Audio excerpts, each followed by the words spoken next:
So you've heard that fresh coffee beans are the way to go. Nothing else will do, and now you've got a curious itch that you need to scratch. Can you up your coffee game with fresh coffee beans? The short answer is yes. The long answer is also yes, and here's why. Very often, when we make the comparison between fresh versus non-fresh beans, we're actually making an indirect comparison between specialty coffee and supermarket coffee. So let's take a look at what that means. This here is Jorge.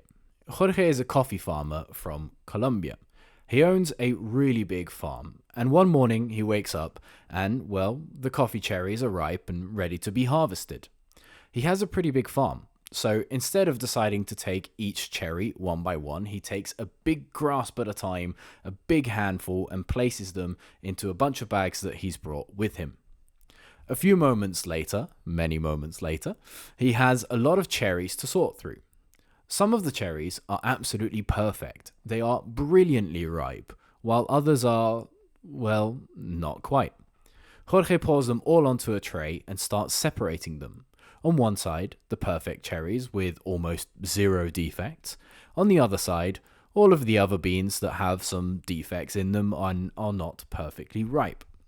A few moments later, he looks down at the piles of coffee cherries he's got, and he starts to notice that the side with any kind of defect is a lot higher than the perfect side. He could panic, but he doesn't. He knows that this is normal. He won't get a big price for the imperfect coffee cherries, but he has a lot of them. These beans are what usually ends up in your supermarkets. We call these commodity coffee. Usually, they are lower quality, and they have a higher quantity. These are bought and are batch roasted really heavily, and flavor isn't the biggest concern.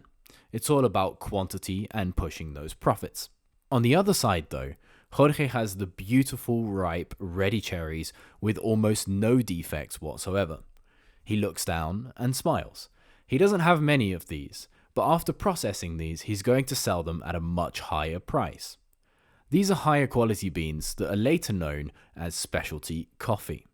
People will buy and roast these with a lot of care to try and preserve and accentuate flavors.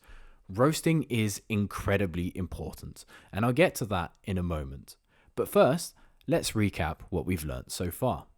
Farmers will get amazing and also less amazing coffee beans. These are separated and are sold at different prices. Coffee beans with defects usually end up in supermarket sold coffees, commodity coffee. And the higher quality beans usually end up as specialty coffee, sold at a higher price. That was fairly clear, I think. Now, onto the roasting. Roasting is a process where one heats the coffee beans for a certain amount of time. This brings many things to the coffee beans, including the dark, rich brown color that you find when you buy them from the store. Now, with commodity coffee, roasting is done using a very standardized approach. It doesn't matter where the beans really come from. Roast them so heavily till you can't really roast them anymore, and this is usually a very, very dark roast, and their main objective is to bulk roast everything and sell it across the world. Now, specialty coffee takes a very different approach. They see the roasting process as one of the most crucial steps to conserving and adding flavor to the coffee beans. Sometimes that means a very lightly roasted coffee. But this can also be dark roast too.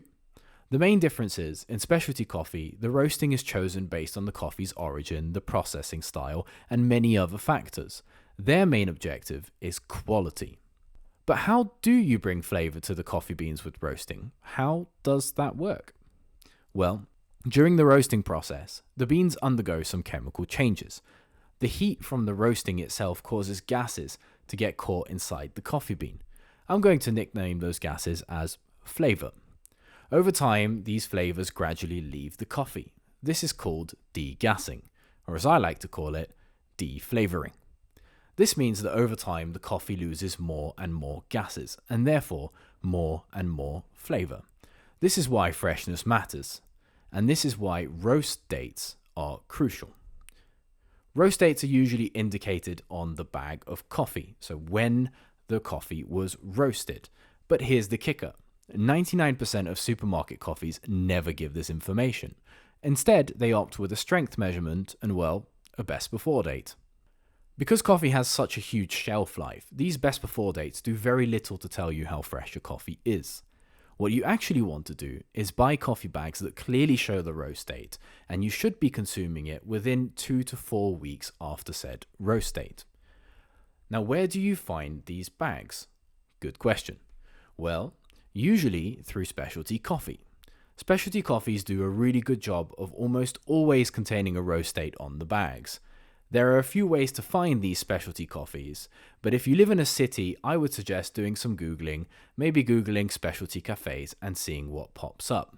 If they're selling bags of coffee, and you can actually see that in the pictures when they come up online, they might have good coffee, they might have specialty coffee, so it's worth a try to go to the coffee shop and see what they're selling. If they are a specialty coffee place and you're buying the beans there, you can also ask the workers questions and strike up a great conversation about coffee. It's a great way to learn more and see different people's perspectives on their favorite coffees or their favorite beans.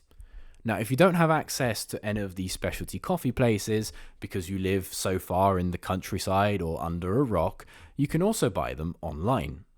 And so far, I've had some great experiences with a few websites. But please note that these are location based.